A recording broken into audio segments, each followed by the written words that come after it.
Imagine quando chegarmos no céu.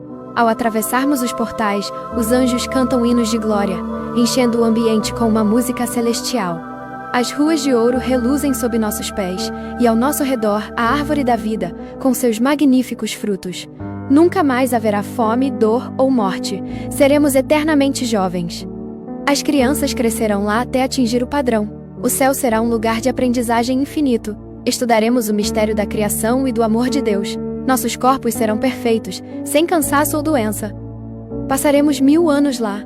Depois desceremos juntos na Nova Jerusalém, e a nova terra será nosso eterno lar. Viveremos em harmonia com os animais, que serão mansos e pacíficos. Trabalharemos sim, mas de forma agradável, sem fadiga, construindo casas e plantando vinhas, explorando as maravilhas da criação. Deus habitará entre nós. Você deseja estar na eternidade?